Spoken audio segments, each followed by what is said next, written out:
What up? This is Rama Screen, and in the anticipation of PVT Chat or Private Chat, which arrives in theaters February 5 and on demand and on digital February 9th, I'm here talking with one of the stars of this new film, Keith Poulson. How are you, Keith? I'm doing well. How you doing? Good, good, good. Thank you for taking the time. Oh man, this movie was fascinating. I felt like as I was watching it, I felt like maybe I was invading somebody's private moment, kind of like walking into your parents while they're having sex sort of deal. I Yeah. felt like I felt like I maybe should give Jack his space. But tell me, Keith, what was your reaction when you first read Ben's script? And did you have any inkling that the film was really, really, really gonna go there?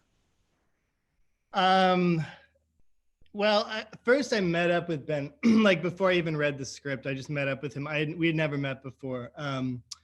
And I think by the end of this, like one or two beers that we had at a bar, I had a feeling that he was probably going to go for it. He just seemed sort of like he knew what he was getting into. And I think he knew he didn't want to sort of softball it, that he actually, if you're going to make a film about something, to actually go for it. Um, and so when I read the script, I kind of, I was, it was what he had kind of like led me on to believe that he was going to make. That said, still, I was sort of surprised when I got to set. I was like not in the first few days, just talking to the crew about how much they were actually like really going for it. So like it was one of those things where like I did expect him to go for it, and then yeah, he kept going. So I mean, I think that's the thing. If you're going to make something, especially about like sort of maybe Yeah. stuff that's not the most polite content, that you really got to lean into it, or else don't do it at all. I visit New York quite often because I have friends who live there in Brooklyn. Yeah, But I can't imagine myself living there simply because I can't afford New York. I just can't. So, on a larger context, Keith, what do you think this movie conveys about the fact that A, surviving is difficult out there, yeah, and B, hustling may not be as rewarding as it used to be? yeah.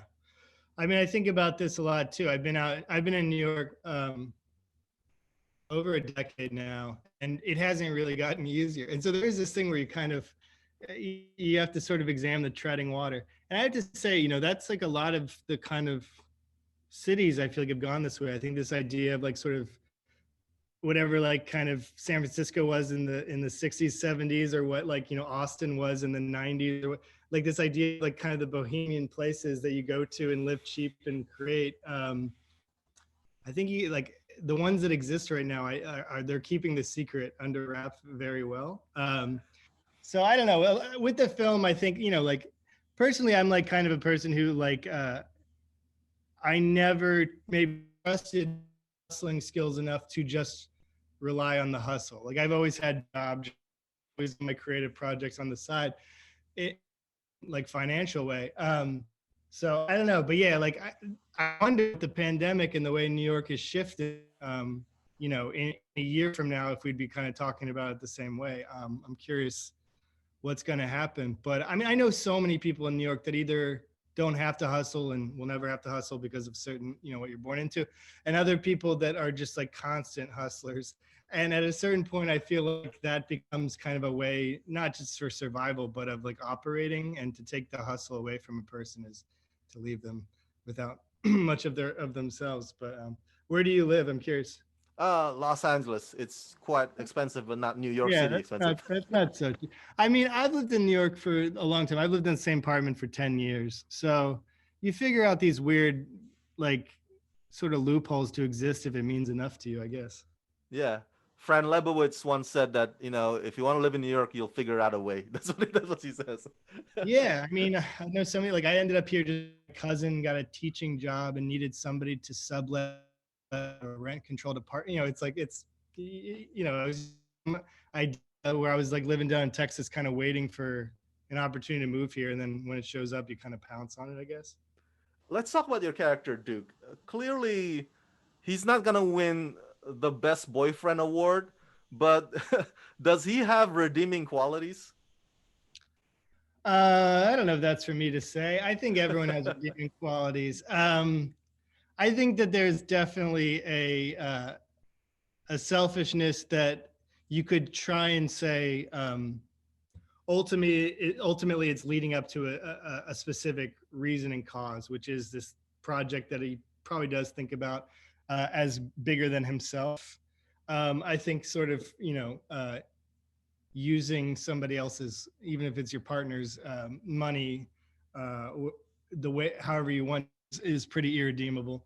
But I think that, yeah, I mean, that's one of those things where it's kind of like, I think that when I thought about playing the character, um, it's only a handful of scenes, and I think the main thing had to be um, to put like Scarlet's character into a different context. If it's not just this simple thing of this person uses this person and that's it, that I think that there's like these different kind of layers to the thing, and I think ultimately the idea of creating a theater space or whatever, there's more evil ways that this kind of money could be being manipulated to. I mean, there's probably smarter ways and probably like less like sort of conceited ways, but I have to say I don't know that necessarily anyone in the film I find to be the most.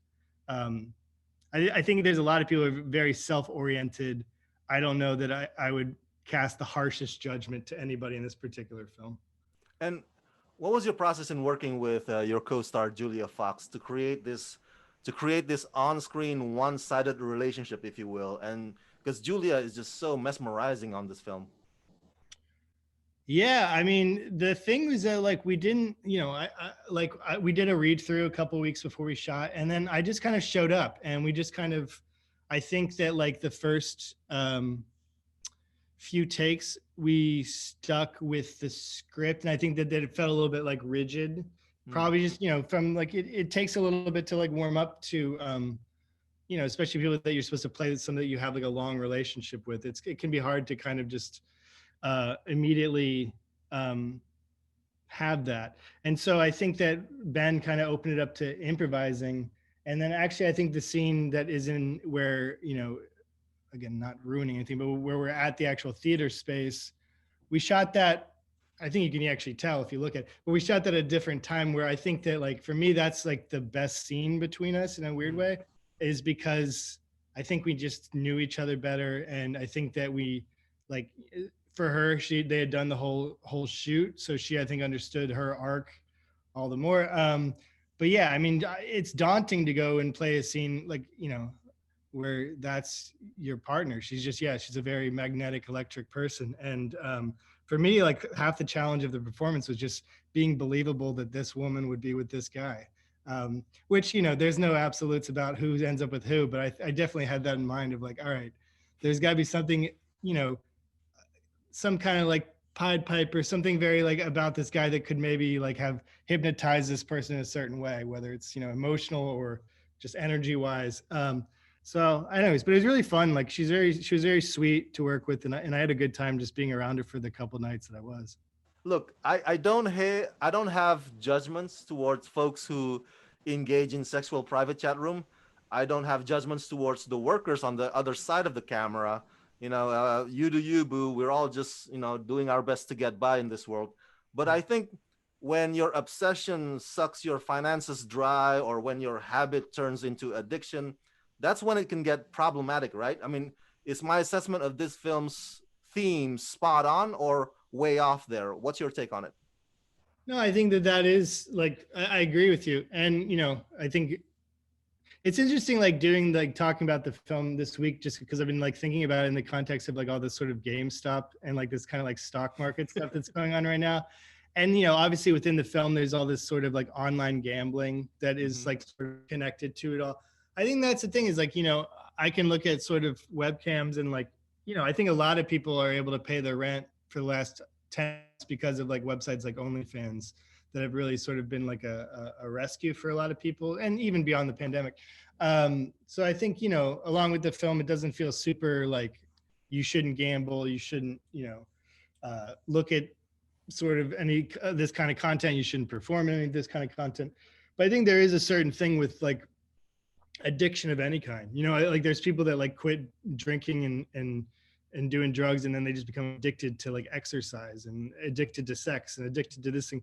I think that there is a certain sense that, like, you know, even just infatuation with a person, if it's not completely uh, requited, I don't know, it's a slippery slope towards like things getting out of hand. And so, you know, I think that like the movie doesn't offer any like clear yeses or nos about the thing, but I think what you're saying, you know, I agree with it. It's, you know, I know people who have like just get like, you know, like there's like 6 months of their lives that are lost towards something that they don't care about like afterwards, and they, you know, so I don't know, I think it's interesting to think about these things, because when you're doing them, it feels like a lot of times like you're just you know, just like, oh, I'm bored, I'm gonna go do this thing, and then like, you know, a few days later you wake up like somewhere else. For my fans at home, everybody go check out PVT or Private Chat, which arrives in theaters February 5 and on demand and on digital February 9. Keith Poulson, thank you so much for talking to me, and congratulations, sir. Thanks, I appreciate it.